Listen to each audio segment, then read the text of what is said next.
Rafael Jacaúna, todo copo é sagrado, dependendo do líquido que nele está? Não, aí depende de quem bebe, né? Se for um copo que o Michael Jackson bebeu, tenho certeza que vale um dinheiro. Imagina um copo que Jesus bebeu. Olha aí. Olha. Mas nesse lance de copos aí, eu sempre lembro de vários filmes e várias histórias que a gente vai comentando por aí e tal. E, cara, são tantas lendas diferentes relacionadas ao Santo Graal que você fica até perdido, né? Obviamente, assim, é pouco provável que algo assim tenha existido, né? Ou não? Não. Bem provável que existiu, cara. Ah, é? Eu apostaria que existiu, hein? Casaria no chão semzinho, se eu tivesse. Sei, porque essa imagem da Santa Ceia, mais comum, assim, é uma imagem meio, assim, posterior, né? Ah, sim. Por sinal, vocês também se incomodam com o fato que tá todo mundo sentado no mesmo lado da mesa? Você fala, gente, vocês não vão conseguir conversar direito desse jeito. Pois é, não é pra selfie. Eu acho que, tipo, é foda de você falar assim, não existiu o Santo Graal, porque pra ele ter existido, você tem que acreditar em tantas outras coisas que devem ter existido. Pois é. Do tipo, Jesus tem que ter existido, eles têm que ter comido, a última ceia tem que ter existido. Tem tanta coisa acrescentada ali que você fica meio, caralho, que esforço, né? Eu não acho, não. Eu acho mais fácil acreditar no Santo Graal do que na verdadeira cruz de Cristo. Mas sim, se Cristo existiu, tem uma cruz, né? Mas é esse que é o ponto, né? Até, sei lá, se tu entrar no eBay aí, deve ter gente vendendo um pedaço da verdadeira cruz, entendeu?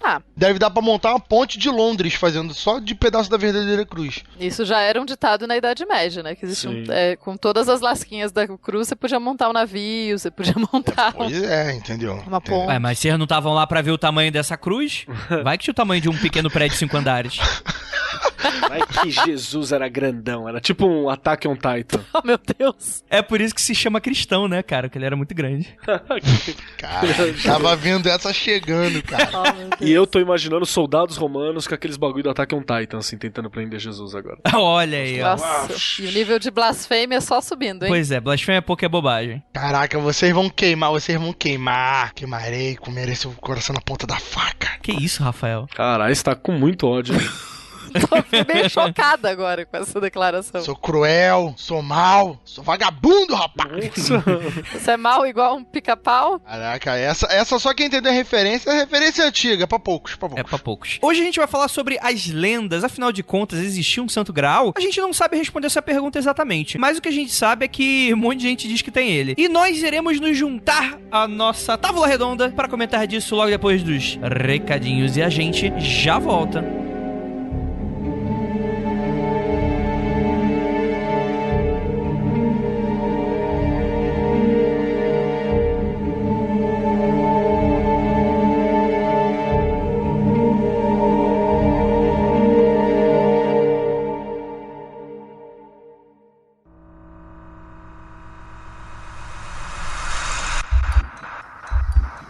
Não há nada de errado com seu áudio.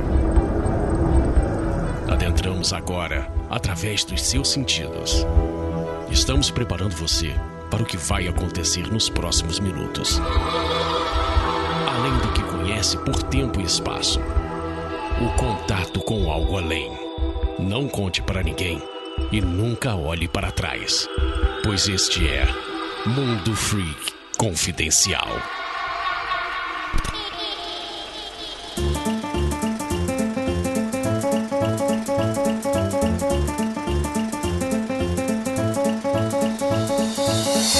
Agora na área de recadinhos do Mundo Freak Confidencial para mais uma gama de comentários aqui que podem ser relevantes para vocês. Primeiramente, agradecer aos pauteiros maravilhosos que me ajudaram a elaborar essa pauta. Ao GR Machado e a Pris Guerreiro na revisão. E lembrando a todos que nós temos plataformas de financiamento coletivo recorrente. Meu Deus, André, não entendi nada. O que isso significa? Isso significa que, caso você queira doar e incentivar financeiramente a gente a continuar o nosso trabalho, você pode ir lá no apoia.se/confidencial ou ir lá no PicPay, que é um aplicativo de celular, e procurar nosso nome, e mensalmente ali, um pequeno módico, um cafezinho por mês, você consegue ajudar a gente. Se todo ouvinte nosso ajudasse a gente pelo menos uma vez por mês, a gente com certeza teria uma independência maior e além, é claro, de fazer outros projetos, né? E tem muita coisa legal saindo. Eu só tô esperando terminar a feira pra eu começar a produção de pelo menos 2 novos projetos que devem, enfim, eu não vou dar datas aqui pra vocês, mas vai ter muita coisa legal aí acontecendo. E falando sobre a feira, vai acontecer agora agora, dia 10 de agosto desse ano de 2019, do nosso Senhor Lúcifer, você vai conferir a São Paulo Fantástica, que é o evento do Mundo Freak com a Estuplendo. Isso mesmo, saímos do podcast e agora com espaço para todo mundo. Chega de freakouts apertados em que a gente fica brigando para colocar todo mundo dentro de uma mesma casa. Agora a gente alugou um mega espaço lá na Associação Hokkaido, que fica aqui na Vila Mariana e, cara, o espaço é incrível. Mas o que vai rolar? É uma feira, ou seja, vamos ter dezenas de expositores dentre vestuário, livros, quadrinhos,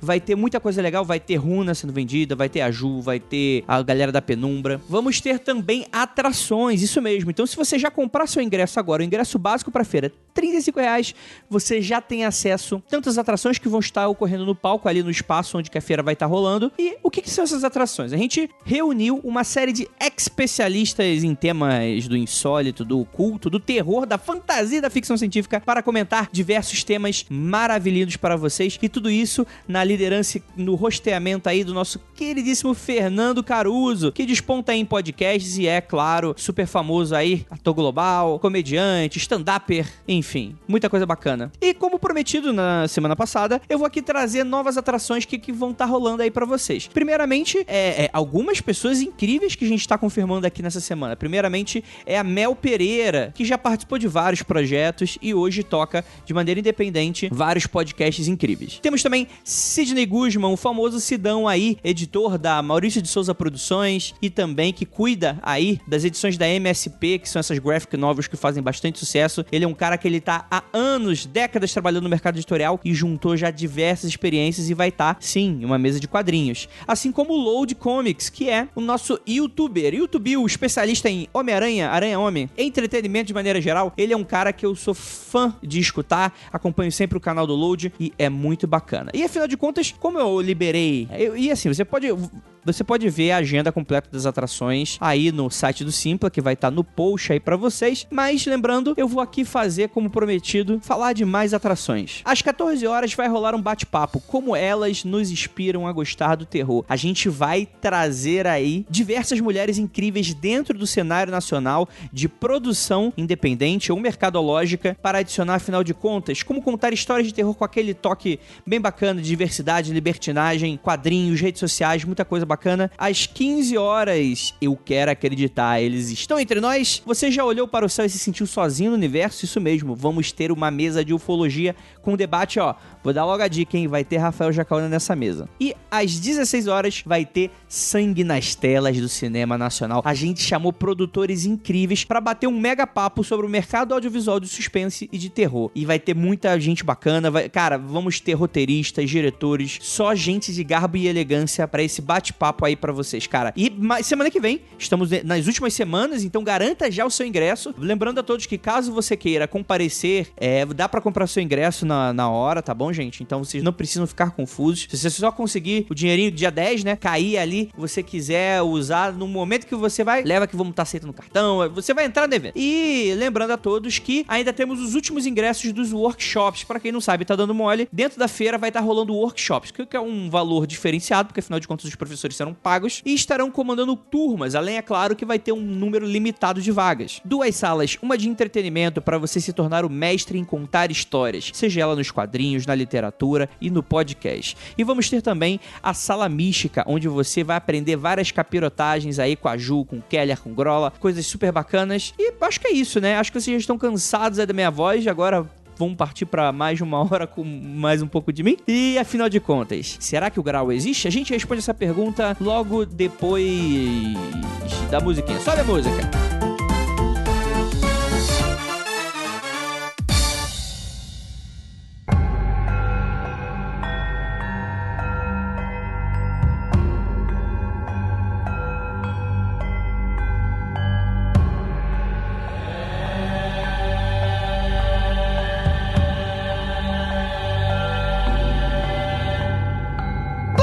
Belas noites, queridos ouvintes. Está começando mais um Mundo Freak Confidencial. Eu sou André Fernandes e hoje nós juntamos aqui os melhores cavaleiros da Távola Redonda, aqueles que não traíram ninguém, aquela galera casta, santa, que não faz mal pra ninguém, com exceção do Rafael Jacaúna. Peraí, que nem todos os cavaleiros da Távola Redonda eram castos e santos. É um só que é assim. Não, mas a gente é, ou não? Só se for o Kelly, porque a Kelly é Tupá, né? Eu sou o Galaheller. Ah, o Galahad. Olha, nossa senhora. E temos aqui nosso queridíssimo professor de história, Rafael Jacaúna, amado e odiado. Cara, não precisa nem falar, querido professor de história, porque eu acho que todo mundo aqui nesse cast, com exceção da sua pessoa, é professor de história. É um fato. Olha, mas é que aí você vai terminar, tipo, com a tradição de te chamar de professor de história depois de tantos anos. Ah, não, desculpa. Então, estou aqui para trazer um pouco de cultura de um livro que todo mundo já deve ter lido, que é o livro do Bernard Cornwell. Olha aí, rapaz. E temos aqui ele também, nosso queridíssimo, daquele que já provou do sangue real, Marcos Keller. Estou aqui pra falar, tal qual o Cavaleiro Negro de Monty Python, que é sempre só um arranhão. Então eu estou sempre pronto pra mais.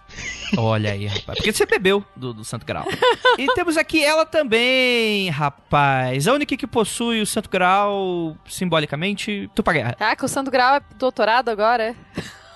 Eu acho que ele tá falando do órgão genital feminino, mas tudo bem. Oi? Ah, tá. Eu achei que ele tava falando simbolicamente do doutorado, que eu pensei, eu parei e pensei, o que eu tenho que os meninos não têm? Olha! É um doutorado, obviamente. Cara, doutorado fica muito legal se você for entregar um Santo Graal pra pessoa beber, assim, no doutorado. Ia ficar muito melhor. Ia ser muito mais legal, né? Por sinal, falando em doutorado, o pessoal na Finlândia que termina o doutorado ganha uma espada. Eu acho a melhor tradição de doutorado que existe. Que aí a tradição é que você precisa cortar a cabeça do cara que te deu o doutorado, não é? Não é isso? Que você substitui ele. Quase isso. É tipo isso, só que sem cortar a cabeça. Então perdeu metade da graça. Então tem raios, né? Tem raio. Gente, vamos lá. Tem um cara que eu acho que o pessoal deve conhecer, pelo menos já ouvi falar, né? Chamado Jesus Cristo. Que ele gostava de ir pro bar, ter um happy hour bacana com a galera. E rolou um desses happy hour, foi o último. Porque ele chegou e falou, ô galera, um de vocês vai me trair. Essa foi a Eucaristia que rolou quando o Jesus dividiu ali o pão e o vinho e tal, que foi a última ceia que eles tiveram ali com os brother, com os 12 brother que ele tinha, menos um, que era X9. E aí, o que acontece? Rola as lendas de que esse copo que ele tava bebendo, né, essa taça, aquele copo americano que ele tava bebendo no dia, ele é sagrado por diversos motivos e tal, né? Mas antes de qualquer coisa, antes de a gente começar, vou pedir pra nossa queridíssima teóloga Tupá Guerra, existe a chance, e aí eu quero saber, eu sei que você gosta de ser chapa branca nesse momento, eu quero uma resposta sincera sua. Você acha que a última ceia existiu mesmo ou nada daquilo era verdade? Tá, só uma correção, não sou teóloga, né? Não fiz teologia, sou historiador. Ah, não? Demonologia não é um do ramo? É do outro lado. Não, é porque eu fiz o doutorado na faculdade de teologia, mas eu não tenho graduação em teologia, então eu não posso me considerar teóloga, não. Ah, entendi. Mas aqui pode... Eu conheço vários. A gente considera o Andrei historiador por estar aqui com a gente, e Andrei, você pode considerar teóloga, não tem problema. Eu falo, hoje fale por você. Exatamente, eu sou responsável pela catalogação da história de Jacarepaguá.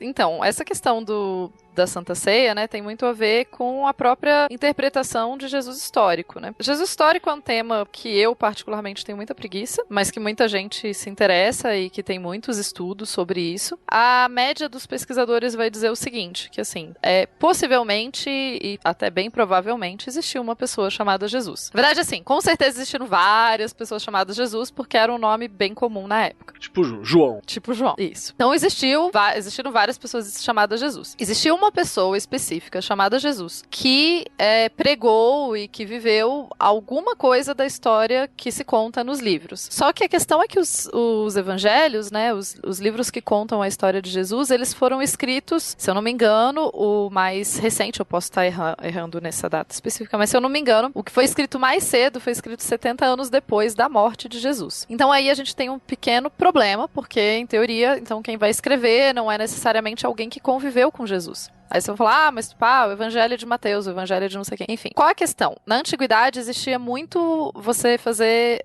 um texto que a gente chama de pseudoepigráfico. Então você coloca o nome de outra pessoa para dar importância ao seu texto. E é um pouco diferente de hoje, assim, que não é que as pessoas necessariamente estão falsificando. A pessoa poderia ou efetivamente acreditar que ela, não sei, conversou em sonho com aquela pessoa ou alguma coisa assim. Ou também a pessoa, muitas vezes, estava colocando um texto por escrito, um texto que já existia em tradição oral. Então, é um texto que todo mundo já contava aquela história, alguém pegou, sentou para escrever. Tudo bem. É uma fanfic? Não exatamente fanfic. É uma história de tradição oral que alguém sentou pra escrever. É tipo, sei lá, o dia que alguém escreveu uma música popular, ou enfim, a história da mula sem cabeça, ou qualquer outra coisa assim. Sim, era uma história que já era contada, já era conhecida, e aí alguém só sentou e registrou. Seria isso, né? Isso.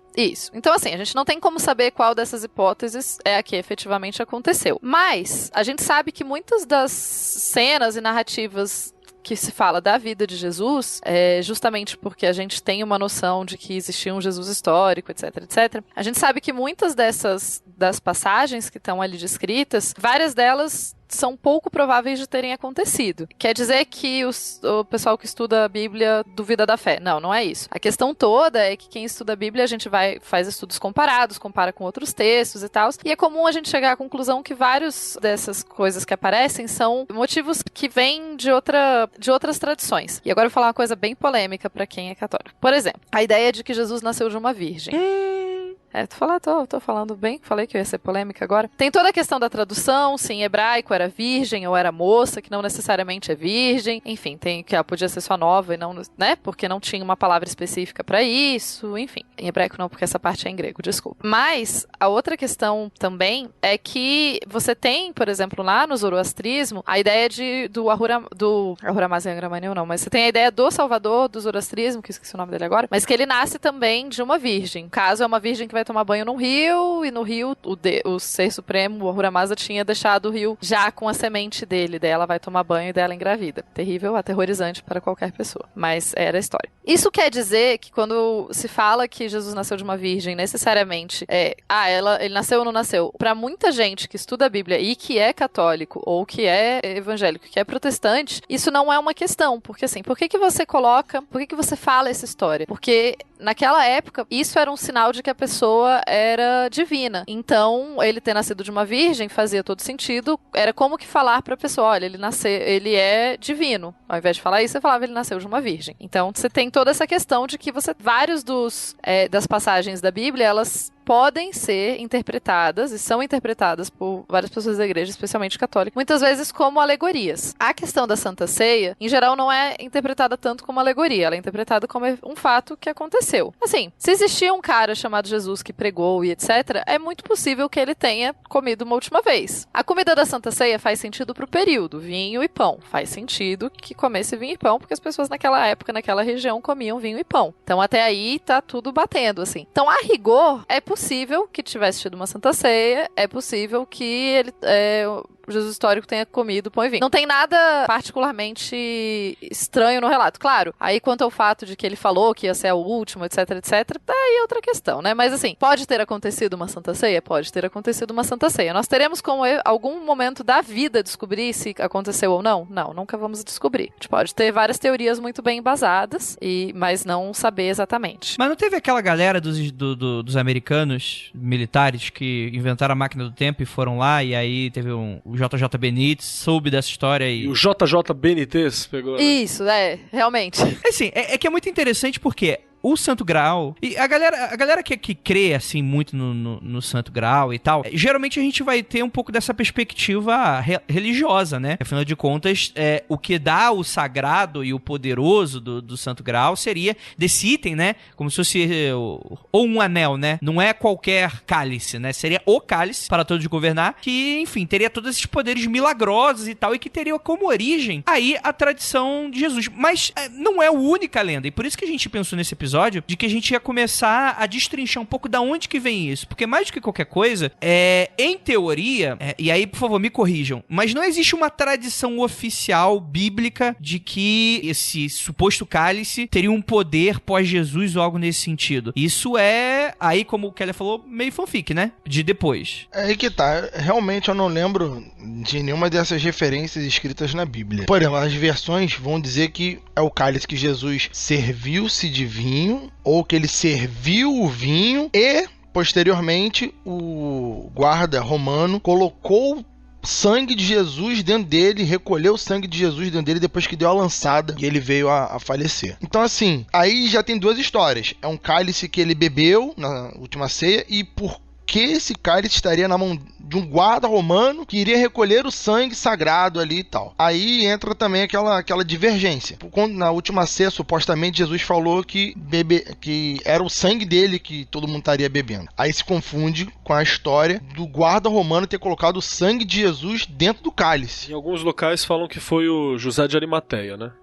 Outras falam que foi o mesmo guarda romano, que inclusive foi ele que levou o cálice para a Bretanha posteriormente, né? Com o cálice ele levou para lá, por isso que as histórias de Arthur estariam lá procurando cálice. Então tem essa convergência aí. Uhum. Sim.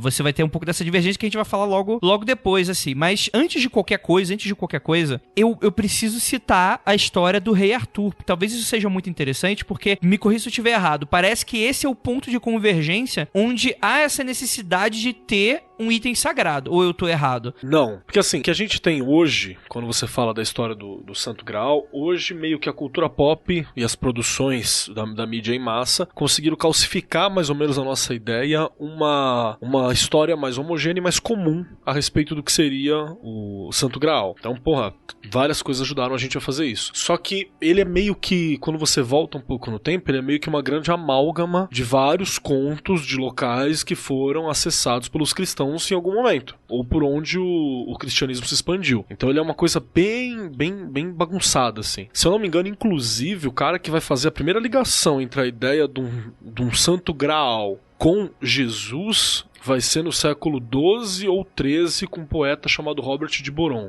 É um poeta francês. É ele que, se eu não me engano, que vai fazer a amálgama. Não me lembro agora se tem alguma coisa antes. E eu peço desculpa que não deu pra ler a pauta inteira. Então, talvez esteja em algum lugar. Mas assim, tem uma mistura de possibilidades ali. Como, por exemplo, você pode levantar a cornucópia, né, que pra quem não sabe, o cornucópia seria um chifre que sempre estava jogando comida, jogando prosperidade pra fora, porque seria o chifre de uma cabra que teria protegido Zeus. No começo, Zeus teria quebrado esse chifre e tal. O que ele é, a cornucópia? É um local que os chifres já eram utilizados para bebida, se precisasse, então tem essa associação com um copo, e era uma cabra que era um chifre de cabra que sempre vertia o alimento e riqueza. Depois disso, você tem a ideia da cornucopiae, né, que é uma parada romana, que tá ligado a um dos chifres de uma determinada divindade que estava metamorfoseada em touro, né, que Hércules teria arrancado. Então você tem uma outra parada ali que vai indo, e esse chifre também estaria ligado à força e por aí vai. Você tem a ideia do chifre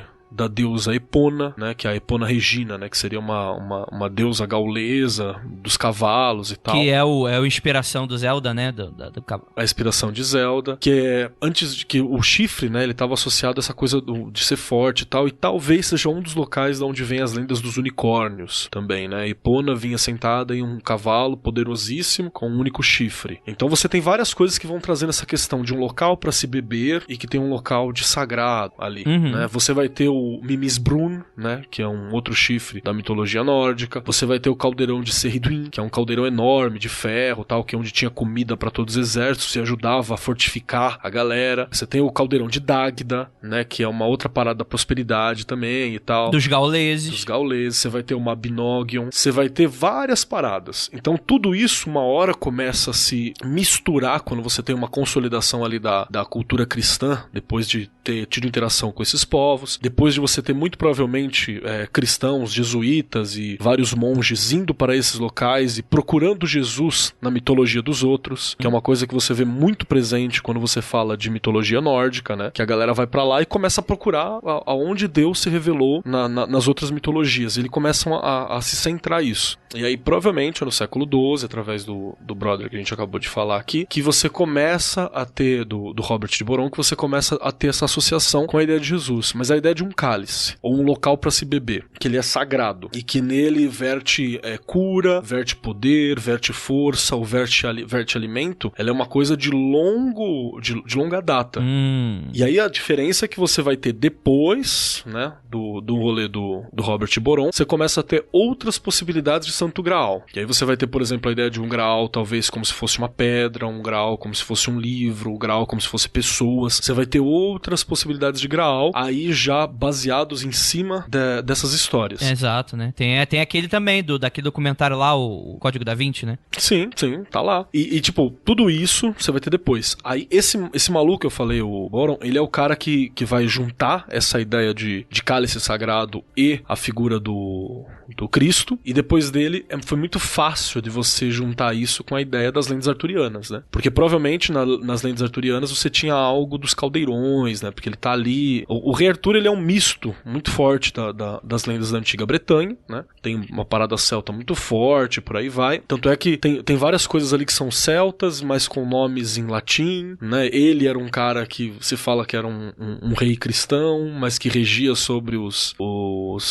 não cristãos e tal. A Távola Redonda sentava cristãos e pagãos na mesma mesa. Depois se fala que não sentava pagão nenhum nessa porra. Então tem todo um rolê ali, né? Mas se a gente for pensar em lendas arturianas, né, e pensar nas diversas ramificações de por que o rei Arthur, quem que ele era, como que era a corte, como que era a Távola Redonda, etc, a gente pode passar mais uns 3 programas, pelo menos, né? Sim! E cada uma das versões e como que elas envolvem misticismos e como elas envolvem religião e como elas envolvem também o que a gente tem a partir da arqueologia, enfim, é muito interessante. Eu sou fascinada por isso, eu já estudei bastante essa questão. Exatamente. E, assim, é muito bom você ter citado isso, Tupá, porque quando a gente vai falar sobre mitos arturianos, acredito eu, por isso que a menção que o Keller aí explicou aí pra vocês, que eu particularmente eu não lembrava, mas realmente, né, você tem diversos receptáculos aí de prosperidade, de milagres e de fartura, que vai muito esbarrar nisso que a gente já tinha mitologicamente com outros povos, né? Mas eu acredito que o que a gente tem hoje por exemplo, quando a gente fala Santo Graal, o que a pessoa tem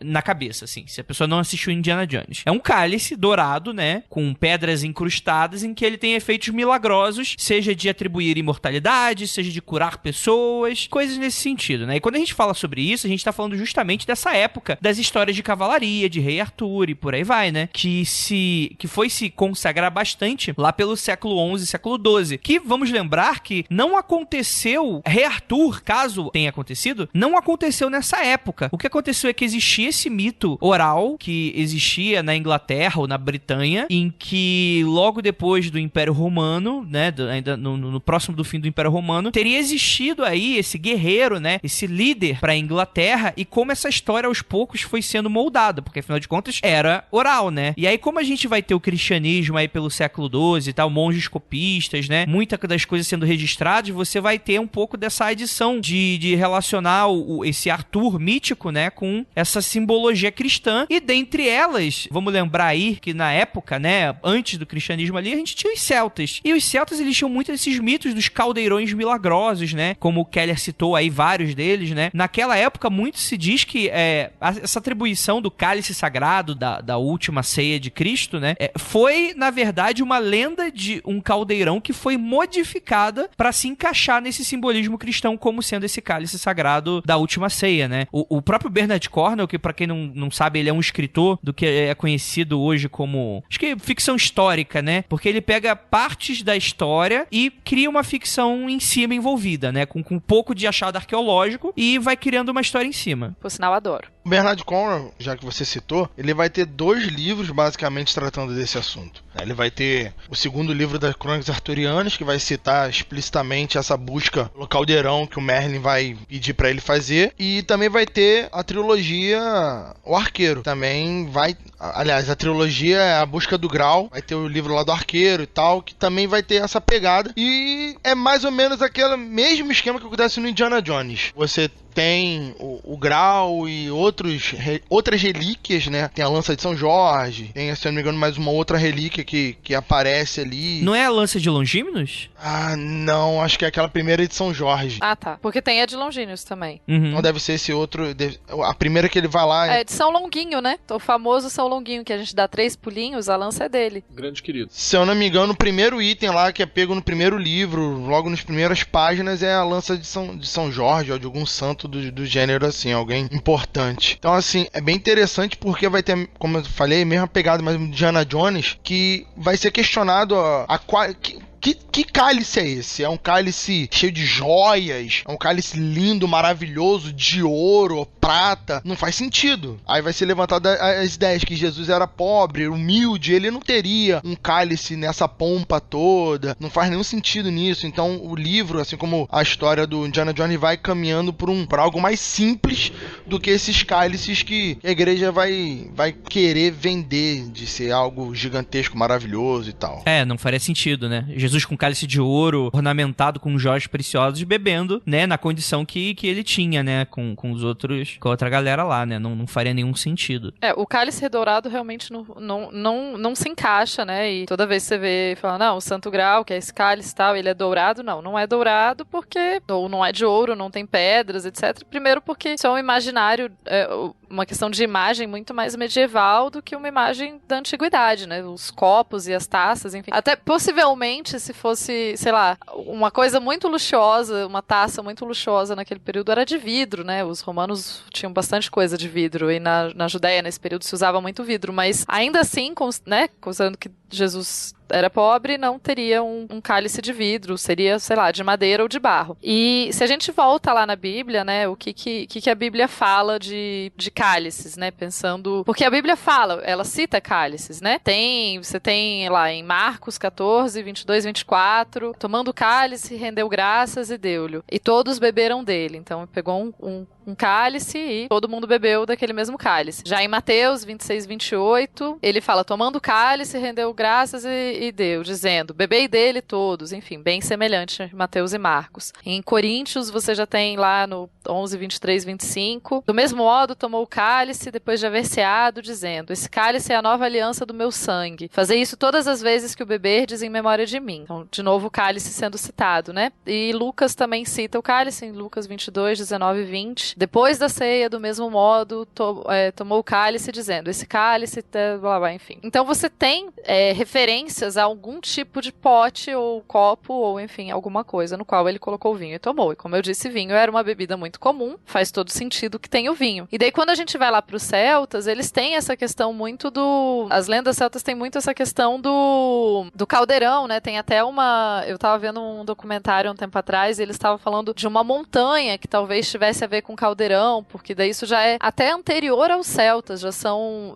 lendas que vêm, inclusive, possível que algumas dessas lendas venham de povos anteriores aos celtas, e que os celtas foram adaptando depois e que outros foram adaptando, então uma tradição muito longa de lendas. E realmente, quando você tem o cristianismo chegando lá na Grã-Bretanha, na ilha, vai acabar, claro, eles vão acabar adaptando essas lendas locais para santos e para coisas cristãs, justamente para ficar mais fácil e palatável. Como sempre fizeram, né? Isso. E isso não quer dizer, só porque eu gosto de lembrar, assim, não quer dizer que eram padres malvados, que estavam roubando. Bom, primeiro eles se sentiam no direito, né? Vamos dizer, conquistador tem essa mania de achar que pode, né? Se apropriar da cultura dos outros como se os outros não existissem. E fora isso, tinha essa coisa de uma tentativa de tornar a religião mais palatável, né? Eu acho uma pena que eles tenham conseguido em alguns momentos, mas tudo bem.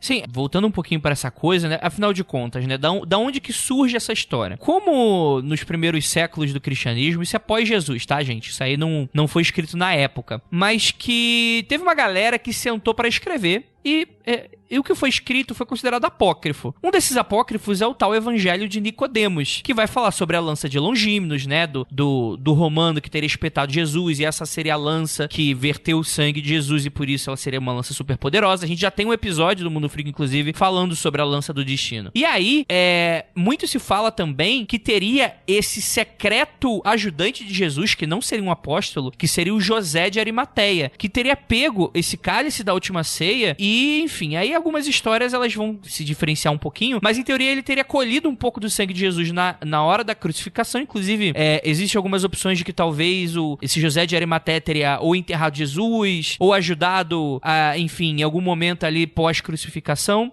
e teria levado esse cálice, né, pra Inglaterra, né, onde que ele acabou falecendo e tal, mas é aí que você vai misturar um pouco, né, e isso assim, é muito pós, tá, gente? Esse é o cara do século XII lá, 11 e 12, o Robert Boron que cria esse poema, né? É dele que faz essa ligação. É que existiu o apócrifo do José de Arimateia. E aí, quando você vai ter século XII, a gente vai ter essa mistura. Da onde que veio? Porque desse cara pegou um pouquinho disso, pegou um pouquinho daquilo. Tem também, a gente não pode falar, teve um trovador do século XII também, que foi o Chetien de Troyes, que foi um poeta, que foi também um dos primeiros autores de romances de cavalaria, né? Sendo um dos primeiros, se não talvez o primeiro grande novelista da língua francesa, o que escreveu, por exemplo, o Percival, ou o Conto do Graal, onde ele fala, né, sobre... Inclusive, até uma história que ela é incompleta, né, porque o cara morre antes de completar ela, né, mas essa história incompleta do Conto do Graal fala sobre o Percival, né, que teria sido, enfim, ele era um Mowgli... inglês, né? Que ele teria sido meio que um bom selvagem e tal, mas que na verdade ele teria um sangue real, e que em dado momento ele é convidado pro palácio porque ele quer se sagrar cavaleiro, porque ele ficou muito conquistado, porque ele encontrou o Arthur em dado momento, então ele recebeu treinamento e tal. E em dado momento no castelo, ele tem o que acontece, que é chamado de procissão do Graal, onde uma comitiva vem com esse tal Graal. E só que esse Graal, ele não é um cálice. Esse, na verdade, é o que era dito como um prato, né, onde o pessoal às vezes tomava ou levava alguma coisa, como por exemplo a hóstia, né, nesse conto em específico era uma hóstia que estava sendo levado por esse Graal, e que por não perguntar o que era esse Graal, ele meio que falha na missão dele e a história permanece incompleta. E é engraçado que nessa época, depois que o cara morreu, foram inventadas diversas outras continuações e tal, e que não tinha muito direito autoral, né, com os filhos.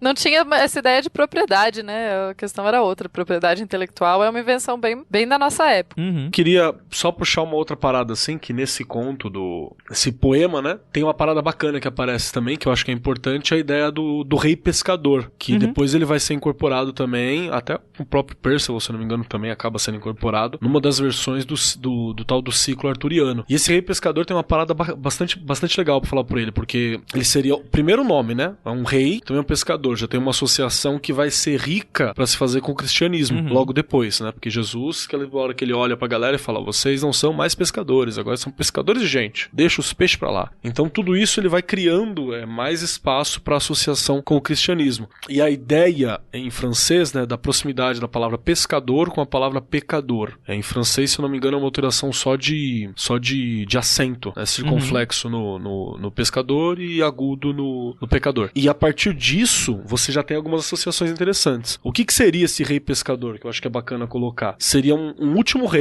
que não pode ter filhos porque ele tá ferido na região do Bilal, e ele não pode ter filhos. O reino dele sofre porque ele tá nessa situação, que ele tá ferido e machucado, e ele precisa ser curado de alguma forma, né? E ele teria o Santo Graal, e por algum motivo nessas lendas o Santo Graal não cura, né? E aí tem todo o rolê que o cavaleiro tem que fazer, o Percival tem que fazer pra ajudar o rei, e nunca se concluiu porque o Christian de Troyes morreu, né? E ele não conseguiu terminar de terminar o poema. Mas tem toda essa parada que vai servir muito pra incorporar também posteriormente a versões da história do Rei Arthur, né? Que tem a parte do Rei Arthur cair em pecado também, né? Porque ele fez coisas erradas, se levantou contra e tal, e o Santo Graal vai ser o que vai salvar as comitivas arturianas. Então tem todo... Olha como as coisas vão se tecendo, porque a gente tá falando aí, de centenas de anos, né? Exato, né? Inclusive é um mito também que é muito associado a Lancelot também, né? Por ter essa coisa da traição que ele teria feito com os cavaleiros, que ele teria, enfim, se apaixonado por Guinevere, né? Que seria ali a mulher do Arthur, pelo que eu lembro, né? Ou eu não sei se já tô muito já Bernard Cornwell na vida, porque é o que eu tenho de mais próximo. Mas é muito interessante, né? Porque quando a gente vai falar sobre isso, a gente não tem uma história única, né? A gente vai ter um compilado de histórias, poemas e tal, e vai ter essa associação que vai caminhando e vai se modificando com o tempo. Como citado pelo Rafael, né? O segundo livro das Crônicas Arturianas, do Bernard Cornwell, né? O Arthur, ele precisa achar caldeirão. Um caldeirão mágico, né? Que Merlin fala, tem um caldeirão por aí. E aí, como tudo pro Bernard Cornwell, né? Ele faz um negócio muito interessante que é muito legal, né? Que a magia dele, ele é uma magia muito sutil. Ele é uma magia que você pode ler o livro todo e encarar como não existia magia nenhuma, ou você pode encarar aquilo ali como uma magia muito sutil, que é o que eu gosto de fazer, né? Então, se eu não me engano, o Arthur e o Dervel, eu não lembro se o Dervel tá com o Arthur, que seria aí o protagonista da trilogia das Crônicas Arturianas, eles acabam indo pra essa jornada que, assim, não tem nenhuma esperança de encontrar na real, né? E o Merlin, como ele é meio birutão e tal, ele manda meio que por essa jornada, e o Arthur acaba tropeçando com um caldeirão aleatório, mas como a magia nesse mundo, ela é muito sutil, então fica essa coisa meio dúbia de que esse caldeirão é mágico mesmo, era o destino do Arthur encontrá-lo, o Merlin sabia disso de alguma forma, ou foi só um caldeirão X que o Arthur tropeçou e que por isso ele achou que era um caldeirão mágico e coisa nesse sentido. O que é muito interessante da gente ver, né? Que é uma história que foi se modificando com o tempo, e logo depois, com a cristianização, você vai ter essa mudança pro Santo Graal. E é claro que também existem outras histórias, né? Como, por exemplo, a história dos Templários. Rafael, quem foram os Templários? Eles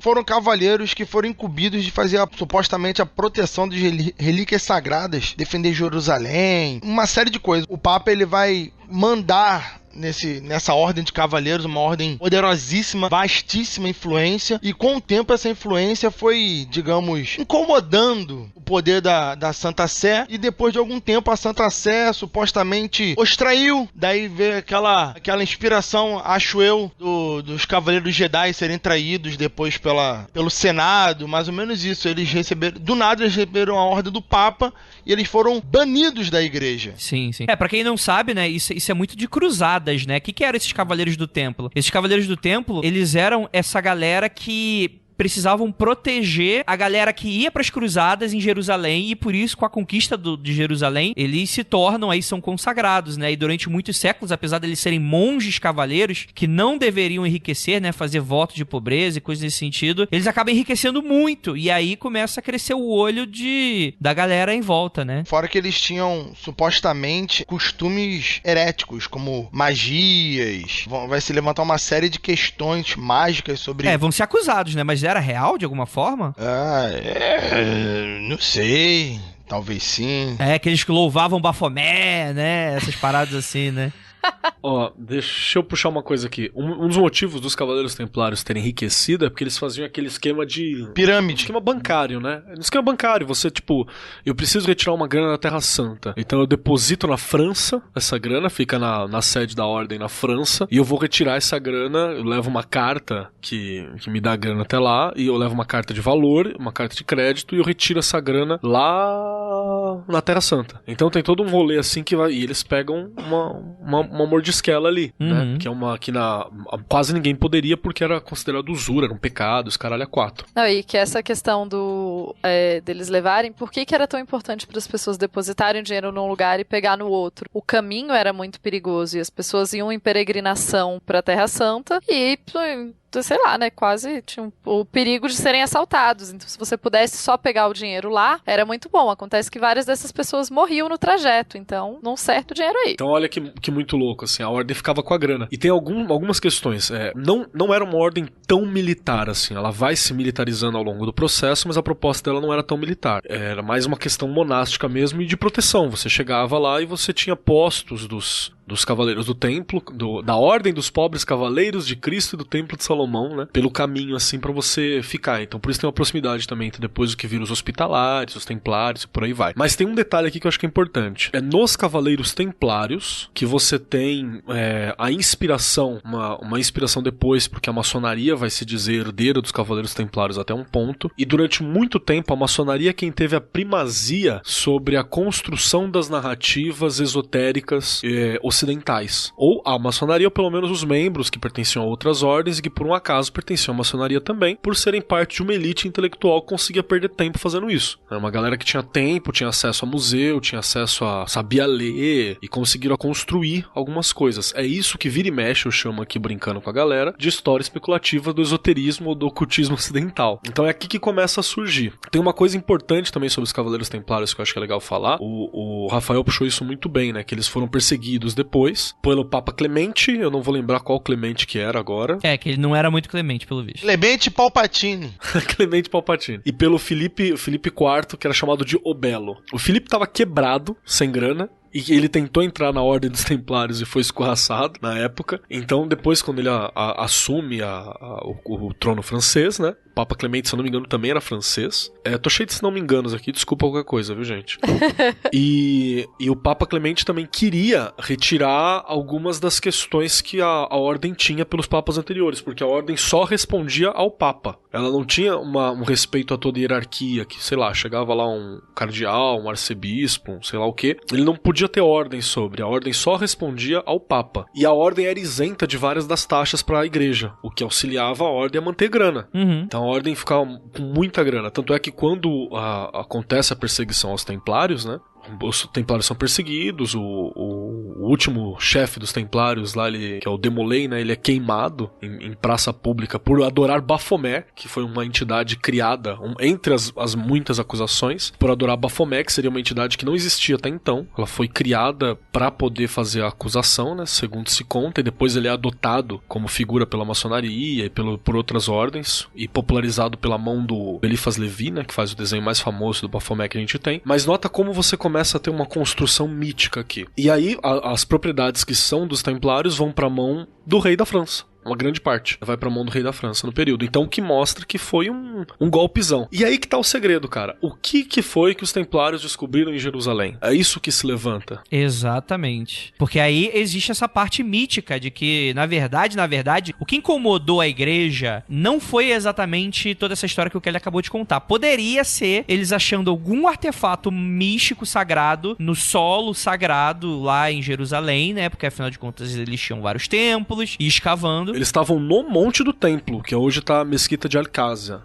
Al-Aqsa, né? Que é a mesquita do rolê, né? Exatamente. E aí surgem essas teorias de que ali eles teriam encontrado o Santo Graal, né? E aí, obviamente, depois de toda essa perseguição, eles tiveram que escondê-lo. E você vai ter diversos, enfim, formatos diferentes, né? Vai ter o Santo Graal, que seria esse cálice. Você vai ter o Santo Graal, que na verdade seria um livro. Então você vai ter diversos desses segredos muito mal contados de que eles teriam. Inclusive, é bem um pouco do Indiana Jones 3, é mais ou menos isso, né? Quem guarda o Santo Graal é um templário fugido que é imortal porque o Santo Graal deu a ele a imortalidade pra guardar ali o local sagrado e tal, né? E você vê que ele é um imortal cansado, né? O cara tá puta merda, né, mano? Ele cometeu o mesmo erro da Sibila.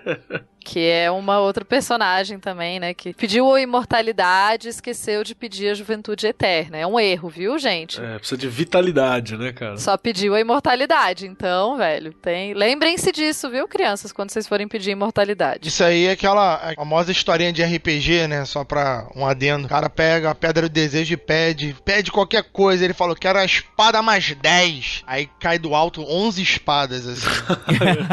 Isso aí é o Vinícius Ferreira, senhor Penumbra de mestre de RPG. Ele faz essas merdas. Que maldade. Ele é um cara folgado desse tipo. Só puxar mais uma coisa, Dedei, sobre os templários e puxando pra essa questão do Graal. Um dos caras que vai falar muito sobre essa associação entre o Santo Graal e os templários vai ser um poeta e cavaleiro, né, da Alemanha, chamado Wolfram von Eschenbach. Nossa senhora. Ele é muito doido, ele é um poeta épico e tal. Os alemães costumam pagar um pau pra ele. A Ju deve conhecer alguma coisa do maluco. E tem um rolê que é ele que vai colocar a ideia, né, do Santo Graal e dos Templários estarem juntos. Ele é um dos que vai trabalhar isso, mas sempre com o intuito de criar uma narrativa mítica e mais longa que dê mais fundamento para o seu próprio grupo e o seu próprio pessoal, né? Que essa que é a sacada. A maçonaria vai usar muito isso para falar que ela descende dos Templários, vai construir uma história a respeito disso. Grande parte dela que não dá para se ter, e a defesa para se falar é porque não podia se ter documentos nessa época sobre, então viram um diz que me disse, ou os documentos são tão secretos que ninguém viu, que você constrói uma narrativa mítica que para justificar o teu poder. É a mesma coisa, a ideia do pseudoepígrafo, né? Que eu tenho um texto e eu falo que ele foi escrito pelo Senhor Pica da Galáxia para poder dar mais fundamento e puxar o meu texto e aquilo que eu tô trazendo. Esse cara, o von Eschenbach, ele fala que tava na mão dos Templários e que não era uma taça. E aí ele já começa algumas outras questões de modificação europeia, que ele vai falar que era uma pedra, uma gema verde esmeralda. alquimia. Né? Ele vai colocar essa parada. Aqui você tem algumas ligações que você pode colocar com a ideia da tábua esmeralda, né? Uma coisa alquímica. Olha como o Graal vai sendo costurado em vários locais. É a lápis exilis, né? Exilis, né? Exilis. Seria a pedra elixir, né? Que aí é pedra filosofal, tem muito desse conceito alquímico, né? Ou uma versão do lápis ex coelis, né? Que seria a pedra que cai do céu, né? Que era do céu, pertencia ao céu. A origem dessa lápis exilis, né? Seria da onde que teria surgido essa pedra mística, né? Seria uma esmeralda, parte do terceiro olho de Lúcifer, que se partiu quando o anjo se rebelou contra o reino divino. E uma das partes dessa esmeralda teria sido entregue aos Templenstein, que seria, né, a galera do templo, né? É muito parecida com essas lendas templárias. Rapaz, essa eu nunca tinha ouvido falar, não. É, rapaz. Caraca, era o olho de Lúcifer. Caraca, essa aí pra mim é real. Novíssima, é novíssima. Eu gostei dela. Vou atrás. Se é do demônio, obviamente tá correta, né? Altas chances. Agora me interessei. Exatamente. E uma curiosidade é que essa questão do Graal livro que a gente citou, é que em teoria o José de Arimateia, que seria esse ajudante secreto de Jesus, Jesus teria ensinado a ele palavras secretas que ninguém pode contar nem escrever sem ter lido o grande livro. Em teoria é um livro que você só entende se você tiver bom coração, com as palavras secretas de Jesus, o que é interessante. E eu acho que essa questão do livro, né, lembra um pouco também a ideia do Graal como uma metáfora e não necessariamente como uma peça específica, né? Sim, sim. Então, o livro que tá, o Santo Graal, seria... A gente, inclusive, usa hoje em dia, né, como expressão, a ideia de, não, isso daí é o Santo Graal de tal coisa. É tipo, aquilo que você deseja, aquilo que você almeja e aquilo que tem um poder místico específico, assim. Então, pra muitos tem essa coisa do Santo Graal ser, na verdade, é uma metáfora para outras coisas, para conhecimento, ou para o útero, ou enfim, a gente já vai chegar nessas outras, né? Sim, com toda certeza, né? Não, mas a gente também pode puxar, né? Porque assim, segundo o simbolismo esotérico, tem bastante, né? Se a lança de Longinos, né, é essa questão fálica, né, de poder, o cálice seria o oposto, né? Seria essa questão mais uterina relacionada à cura, né? E manutenção da coisa toda. E tem mais uma coisa, quando você...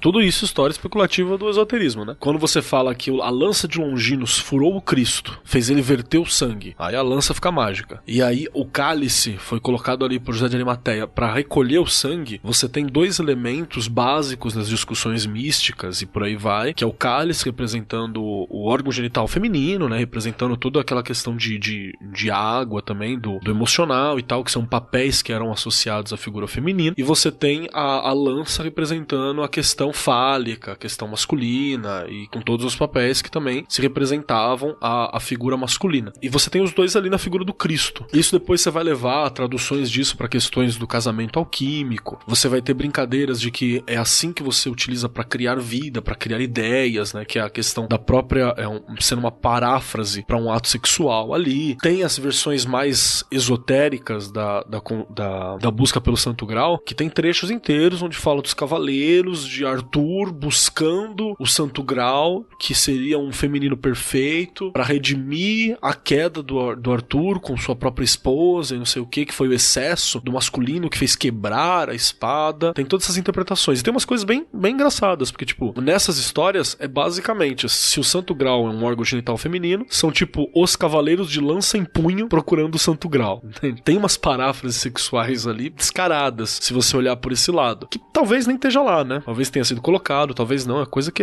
é difícil de se rastrear. E essa versão é justamente a versão que eles usam, que o autor usa no Código da Vinci, né? No livro. Essa ideia de que, não, o Graal, na verdade, é o útero, porque, na verdade, existiram descendentes de Jesus, e daí, enfim, junta várias teorias muito doidas nessa história. Mas é uma interpretação recorrente justamente por causa do símbolo do recipiente, etc. Eu acho... Enfim, pessoalmente não gosto tanto dessa associação necessariamente do útero como recipiente, porque dá muita impressão, né, de que mulher tá aí pra ter filho mesmo, né? É o vaso, né? É o vaso, serve pra isso, tipo, como se, né, enfim, isso me incomoda um tanto. Mas é uma interpretação recorrente quanto ao Santo Graal, assim, acho que era importante a gente mencionar. E que ficou meio que calcificada, né? Essa ideia ficou meio que calcificada na cultura pop e tipo... é uma das mais recorrentes hoje em dia, né? Uma curiosidade relacionada a isso também. Os nazistas, né, cara? A ideia do Indiana Jones e a Última Cruzada, né, que é o terceiro filme da trilogia lá do Spielberg, é que os vilões, eles são nazistas, né? E eles estão em busca do Graal. E isso, em teoria, assim, não existe tanta comprovação de que os nazistas realmente buscavam, mas era sabido que eles buscavam artefatos místicos pra comprovar as próprias teses ideológicas de raça perfeita, raça ariana, e além de se cercar de misticismo. Então, um documentário desse aí é o... Indiana Jones. Capitão América. Esse é outro documentário mesmo, verdade. Então, mas o Terceiro Reich teria, sim, patrocinado uma busca pelo cálice antes da Segunda Guerra Mundial, né? Que ele acabou, em teoria, não conseguindo, né? Mas ele patrocinou uma série de cientistas, professores em busca dessa coisa toda. Inclusive, a gente chegou a citar, se eu não me engano, no episódio da Lança de Longínquos, né? A lança do poder, de que um desses professores foi o que inspirou a imagem do Indiana Jones, né? Ele trabalhava pros nazistas, né? E por ser homossexual e, enfim, não ser lá muito da ideologia, ele acabou sendo morto pelos nazistas logo depois, né? O que mostra, tipo assim, quer trabalhar pra esse tipo de gente? É isso que acontece, né, gente? Abre o olho. Toma, otário. Tem uma outra parada que eu acho que é legal, porque além de bater com a narrativa nazista, né, desse rolê, que essa coisa de pegar figuras de poder e tal, o motivo deles estarem atrás não era o motivo da questão cristã, né? Se eu não me engano, era o Otto Hahn, achei, que seria o místico nazista que estaria atrás dessas paradas. Não pela questão cristã, mas pela questão pagã, pelo caldeirão, por outras visões, né, que seria, na verdade, uma forma de se opor a essa construção cristã, que seria póstuma, não seria uma coisa que pertencia ao povo germânico, né? Uhum. Então ele vira uma figura de poder pra todo mundo.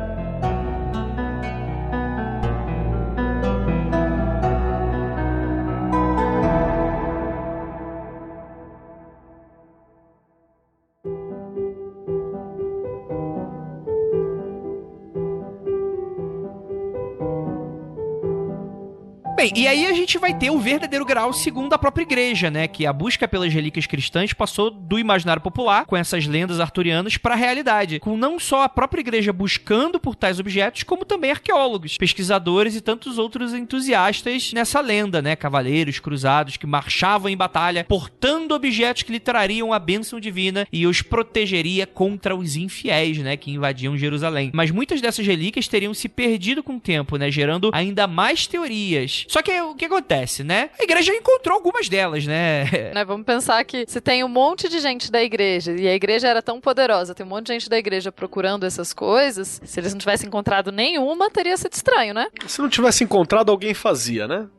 que como a própria Tupá puxou ali, se na época o bagulho era de barro ou de madeira, quantas coisas de barro e de madeira sobreviveram? Aí você fala assim, várias. Mas pras várias sobreviveram, outras milhares foram arrebentadas, destruídas e perdidas, né? Pois é, né? Mas esse era mágico. E todo mundo sabe que armas mágicas resistem até aquele bicho da corrosão do D&D. Do bicho da corrosão, também conhecido como cubo gelatinoso? Pode ser, mas eu tava falando do cupim de ferro, que é o inseto da ferrugem. O da ferrugem, tá. O importante é que o grau existe e se você beber, você cura o câncer. Está em nossos corações, né? O grau. Não, mas vamos lá. Qual que é o da Igreja Católica mesmo? O Andrei tava contando. Então, na Catedral de Valência, na Espanha, encontra-se exposto em um altar isolado por vidros balísticos. Afinal de contas, alguém pode tentar acertar um projétil contra o cálice? Imagina que loucura. Se estão empurrando o padre de cima do púlpito, né? Imagina o que não faz com o cálice. Pois é, né? Por favor, gente, não empurrem sacerdotes de cima do palco, por favor. Que parada sinistra. Já deram o tiro, pô. O padre Marcelo tá na vantagem. Não é exatamente vantagem que ele tá. Mas enfim, alguns acreditam que esse seria o verdadeiro cálice sagrado utilizado aí por Cristo e que teria sido guardado pelos cavaleiros templários durante a perseguição ordenada pelo rei Filipe, né? O cálice exposto foi utilizado em Eucaristia por inúmeros papas, inclusive o João Paulo II e o Bento XVI, né? E é isso aqui, assim, é aquele lá bonitão, né? Com lugar pra pegar, né? Douradão, bonitão, de metal. Não é não. Essa é a base do cálice. É, isso que eu ia falar. Não é assim, calma. Tá. Então me expliquem. O cálice mesmo é o pedacinho, a relíquia mesmo, é a pecinha que tá no topo, que é uma tacinha de ágata que teria sido polida com mirra. O que você tá falando aí, que é douradão, etc, etc, é a base que foi feita pra encaixar essa pecinha. Ah, entendi. Vocês são encaixáveis, igual o Transforme, né? Isso. Essa parte dessa base realmente tem sinais de ter sido uma coisa feita na Idade Média. Dá pra rastrear e tal. Isso é não igual, porque ali é uma obra de arte, uma joia caríssima, mas seria mais ou menos que nem quando o pessoal falou de Santo Sudário, que quando fizeram o exame lá no Santo Sudário, com um pedacinho da borda dele, identificaram que era de uma época medieval, então se alegou que ele teria sido reformado, a sua base teria sido reformada na Idade Média, e por isso a datação do carbono teria sido dessa idade. Seria mais ou menos isso. O cálice sagrado ele teria recebido por alguém muito rico, né? Alguém doou para a igreja, se eu não me engano, essa base para ficar com o cálice sagrado dentro. Até pra tornar coerente com a ideia de riqueza e de céu e de coisa assim do período, né, cara? Porque se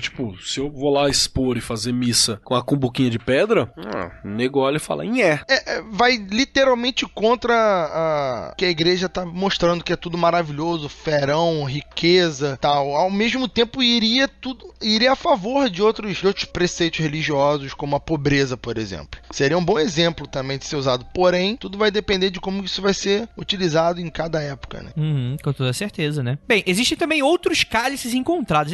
Assim, encontrou cálice arruda aí, né? Roslin, na Escócia, lendas populares afirmam que o último templário fugiu da Escócia com o cálice e escondeu no subterrâneo da capela da cidade de Roslin, próxima a Edimburgo.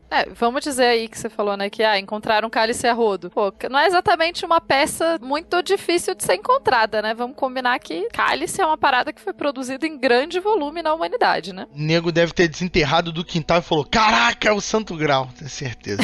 Não, mas você tem alguns mais por exemplo, você tem esse em Roslin, na Escócia, que as lendas dizem que os templários fugiram pra Escócia, esconderam o cálice no subterrâneo da capela, tal, mas enfim, até aí, né, não sabemos. O de Gênova é bom, hein? O de Gênova é bom? Fala dele, então. O de Gênova tá na Catedral de Gênova, na Itália, né?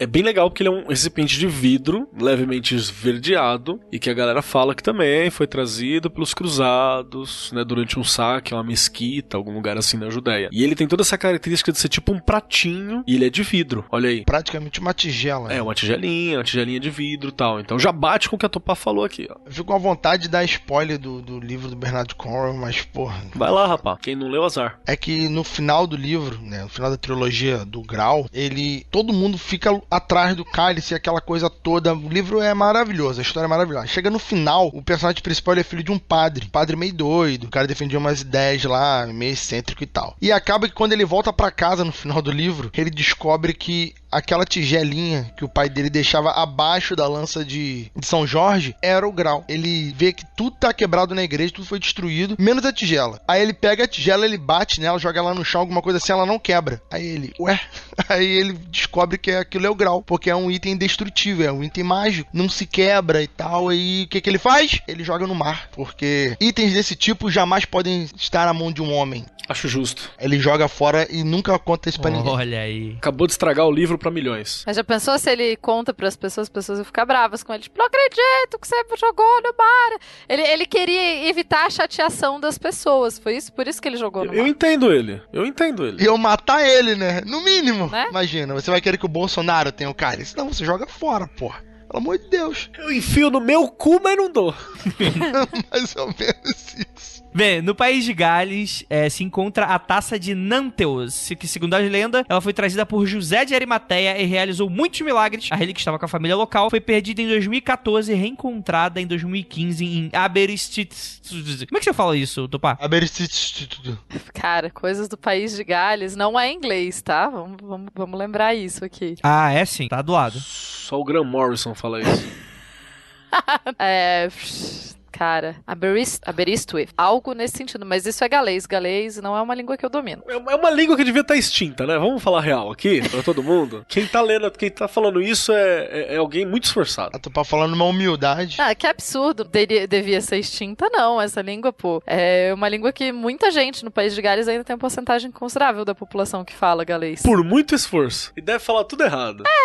Você é especialista em galês, agora pra dizer se as pessoas estão falando galês certo ou errado. Eu sou especialista na teimosia humana. Eu sei que se estão falando errado e por muito esforço. Bicho chato. Mas eu diria que essa taça, essa relíquia é uma das que eu acho interessantes, porque ela é de madeira, né? Ela é um potinho de madeira, digamos assim, que só tem metade, então ela não encaixa na parte de ser indestrutível, essa não seria indestrutível, afinal quebrou. Mas ela é bem... segue essa linha de ser uma coisa mais humilde, uma coisa que não uma taça cheia de ouro e pedras preciosas. Já na Inglaterra, o escritor Wellesley Pole achou uma taça de vidro azul num poço da cidade que, segundo lendas, foi o último refúgio de José de Arimateia. Pole disse que o lugar lhe foi revelado em uma visão mística. Isso aconteceu lá em Glastonbury. 1906. Vamos lembrar o que tava rolando em 1906. A gente ainda tá final da era vitoriana e tal. É a mesma época e o Crowley tá muito doido fazendo as coisas dele também. Então era uma época pro o misticismo tava muito na moda. Então quando ele fala, né? E não só o misticismo, como essas buscas por relíquias arqueológicas. Tinha todo esse desejo. Então quando o cara viu numa visão e daí achou provavelmente uma taça medieval, talvez até uma taça romana, enfim, não sei, nunca vi essa taça. E daí já associou com o Santo Graal e já vai criando todas essas coisas, porque era, né, no 1900 e tal, você tinha esse boom arqueológico, né, que das pessoas saindo por aí roubando tesouros arqueológicos dos lugares. Tudo bem que esse daí achou na Inglaterra, não roubou, né, pegou da Inglaterra mesmo, mas enfim, era o zeitgeist da época. Se tá no quintal, não é roubo. Pra você roubar dos outros é só você fazer o seu quintal muito grande. Bem, teve um na França também, que um suposto prato da última ceia foi roubado da igreja de Bucoleon, em Constantinopla, pelos cruzados em 1203, que foi levado pra Troyes, na França. Coincidência, a cidade do autor do Conto do Graal. O prato sumiu durante a Revolução Francesa. Coincidente, muita coincidência. E sumiu durante a Revolução Francesa, faz todo sentido, gente. A Revolução Francesa deu uma zona e daí as coisas sumiram, né? Exatamente. Eu preciso falar que sobre você tá falando de encontrar esses itens e tal. Eu tenho, por contrato, eu sou obrigado a citar que se for pra acreditar em achar item em algum lugar e esse item ser mágico, ser escolhido e cheio de poder, eu acredito na jovem Matilda Jones, que aos 7 anos encontrou uma espada de 1,20 m no fundo do lago dos Maripool, na Inglaterra, que seria aonde o rei Arthur deixou Excalibur. Pra mim, essa menina, a jovem Matilda, se for pra seguir algum rei, que seja obviamente ela. Matilda. Obviamente ela, cara. Muito legal. Essa notícia é super recente, né? Eu não lembro de quando que é, mas é agora. Essa menina é mergulhadora? Não. Ela, tipo, tropeçou no bagulho, tá ligado? Ela tava brincando no lago e sentiu o bagulho no pé. Mas ela não tava no fundo do lago? Ela, obviamente, é pura de coração e a espada escolheu ela. É a única coisa que a gente pode concluir disso. Não, eu acho perfeito. Lago raso? Tava no raso. Porque a Dama do Lago deu pra ela. A Dama do Lago não podia aparecer no meio de uma viagem de família. E ela, a Dama do Lago, falou assim, olha, eu vou deixar aqui no pé da menina. Animo é foda. Por sinal, a Dama do Lago deu pra ela, eu só lembro da cena do Em Busca do Cálice Sagrado, do Monty Python. Por sinal, adoro e recomendo para todo mundo. Que quando o rei Arthur chega num lugar que é comunista, né? Tem os camponeses comunistas lá. E daí ele vira pra eles e fala, eu sou Arthur, rei dos bretões. Ele fala, mas quem são os bretões? Vocês são os bretões. Eles, mas a gente não votou em você? Como assim? Você é nosso rei. É muito bom. Aí ele, não, a monarquia não se vota no rei, né? A bela Dama do Lago me deu a espada, tá? Ele falou, só porque uma mulher sai por aí fazendo cerimônias molhadas, jogando espada das pessoas, agora você é rei? Não faz nenhum sentido isso aí não, sai daqui. Só verdades. Cerimônias molhadas. Cara, você tá dentro da água do lago jogando espada nos outros, é uma cerimônia molhada. Com toda certeza. Cerimônias molhadas. O que é um lago se não um graal gigante? Olha aí, ó. Ih, achamos vários graus agora. Exato. Tem outro aqui. Várias lendas sobre o paradeiro do Tesouro dos Templários que poderia estar escondido no castelo de Gisors, na Normandia ou até no Canadá. Pensei que tu ia falar castelo de Grayskull. Aí eu ia achar legal, hein, cara. A aldeia francesa de Rennes-le-Château é um dos locais mais aceitos para o paradeiro do cálice. Mais aceitos por quem, né? Acho da hora isso. Mais aceitos. Por franceses. Valência, na Espanha. A catedral da cidade abriga uma taça de ágata, conhecida como El Santo Cáliz. Diz a lenda que São Pedro a trouxe do Oriente Médio. Ela ficou entre os tesouros do Vaticano até o ano de 257. Cara, se foi só até 257, não faz sentido, porque, nem tinha o Vaticano em 257. Mas você não precisa falar isso pra eles. São Pedro tinha morrido há muito tempo já, pra falar. Não, mas teoricamente São Pedro trouxe e ficou lá entre os tesouros até 257, mas, tipo, não faz sentido, historicamente falando. Caraca, São Pedro. São Pedrinho.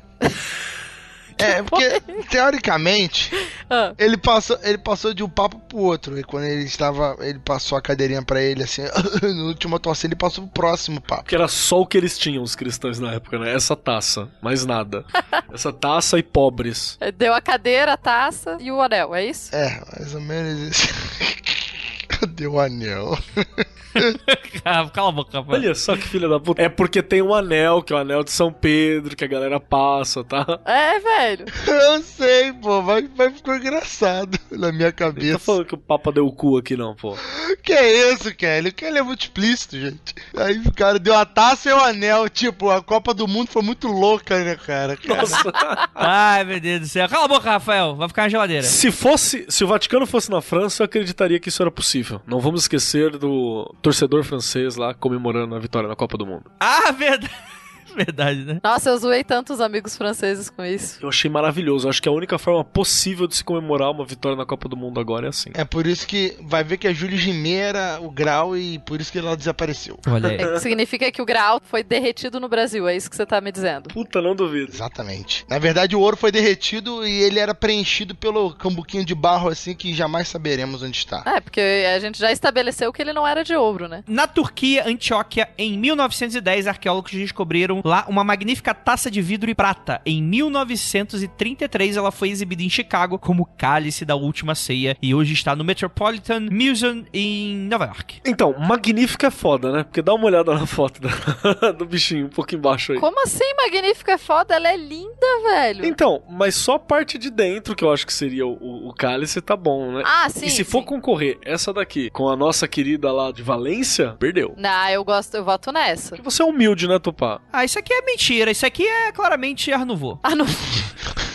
Ele falou especialista em decoração de taça. Art Nouveau. Especialista em itens mágicos. Claramente Art Nouveau.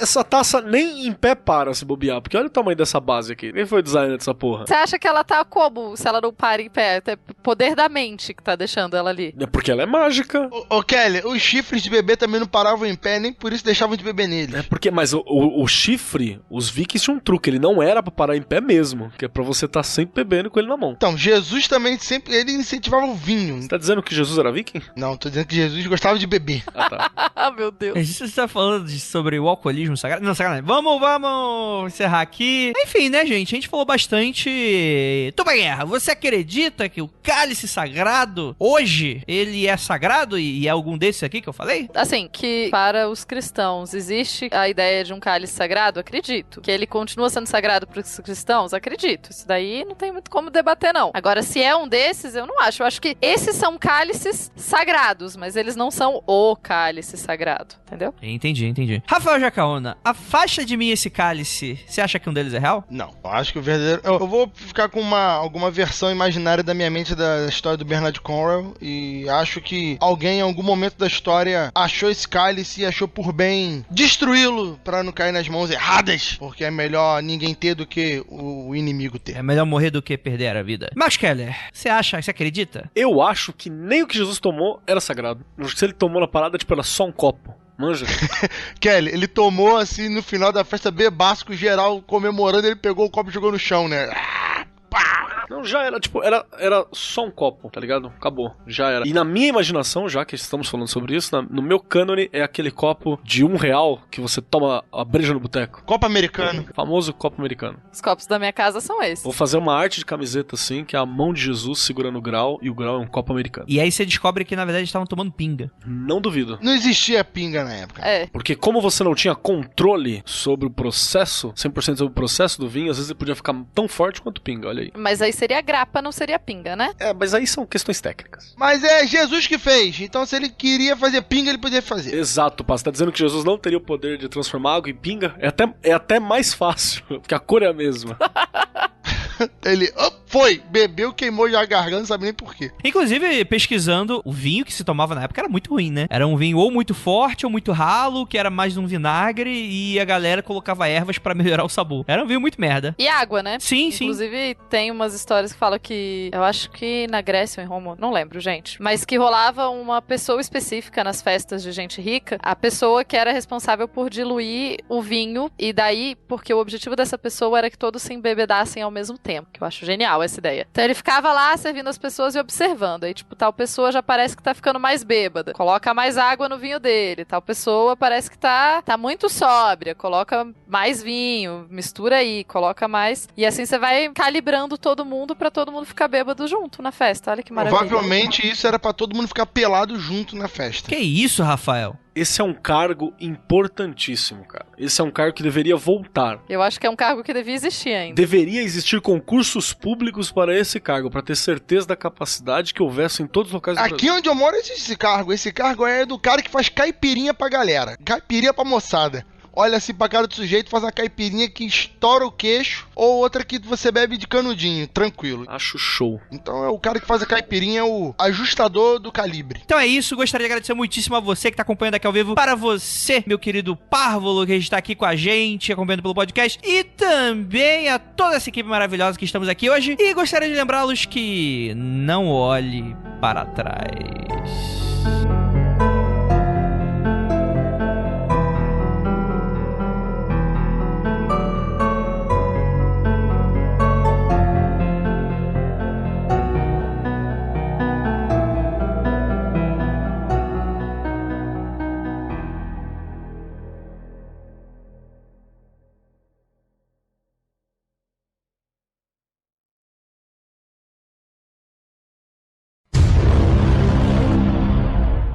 Eu tava metendo pau no Partido Novo esses dias aí, com o vídeo chorando e os caralho. Que programa foi esse aí? Vamos começar, gente, pelo Foi amor editado. de Deus. Vamos. Tá fudido hoje, hein? As 3 palestrinhas junto. Não. Palestrinha, Tá bom. palestrinha é o Lucas, cara. Então tá gravando aqui já. Você tá gravando aqui também. O meu tá gravando já tem uns 10 minutos. Deixa eu 6 dar um minutos já. piercing. Agora a gente não pode mais falar besteira. Não, inclusive a gente vai ter 2 horas de besteira aqui, 1h30, porque eu não... Ah, deixa eu pegar os meus livros de história especulativa do ocultismo ocidental. Nossa senhora, quer dizer que hoje o Andrei chegou pra treta, é? Tô aqui pra ver nego rasgar o cu, de ódio. Ou pode ser de amor também, tem gente que curte. Cara, inclusive eu conheço um que tomou 3 pontos no rabo. O quê? Aí o segurança, ele olhava pra mim e falava assim, ele não conseguia se segurar, cara, o segurança, ele chorava de rir e ele ficava triste porque ele tava rindo, se sentia mal. Ele falava, mano, teu brother, e ria porque o cara tinha tomado ponto no cu. Vamos começar, pelo amor de Deus? Mas é isso aí, galera. São Paulo Fantástica vai ser massa. E vamos ter esses 2 pessoas aqui. Tupado, infelizmente, não vai poder, mas Rafael e Keller vão fazer parte aí da mesa, da bancada. Eu ainda quero saber o que eu vou fazer lá especificamente, porque o Kelly a gente sabe que dá workshop. Você vai limpar Agora, o meu banheiro, seu filho da puta.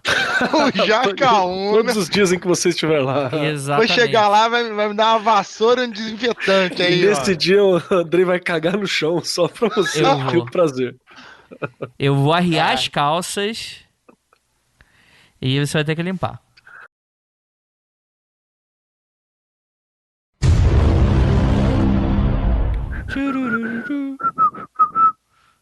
O Juliano Gott falou assim, a Tupá é linda, estou apaixonado. É a primeira vez que eu vejo o pessoal. Não tá perdendo. Desculpa qualquer coisa. Eu tava com altas gatas aqui em casa, né? Mas você é uma gata, Tupá. Olha aí, ó. Miau. Nossa, esse gato aí, rapaz, apanhou muito na rua. Não. É assim que gato mia, quando alguém chega e fala miau. Não existe um gato que você olha pra ele e fala miau. Ah, não? E, tipo, aquele meme do leão, que o leão abre a boca pra rugir e é um cara fazendo oh! É muito bom esse meme. Oh! Tipo, não é assim que funciona. Aqui em casa, as gatas miam. Tem uma gata que mia. Assim, a minha não mia. A minha pia. Você olha pra ela, ela faz. Eu tenho uma outra gata. Eu vou colocar a câmera, porque preciso da câmera. Ah, eu tô com a câmera já. Olha que mongol. Pra mostrar como que a outra gata mia. A outra gata mia, sim. Ah, ela não fala. Quando ela tá muito, muito precisando falar alguma coisa, ela faz. mundofreak.com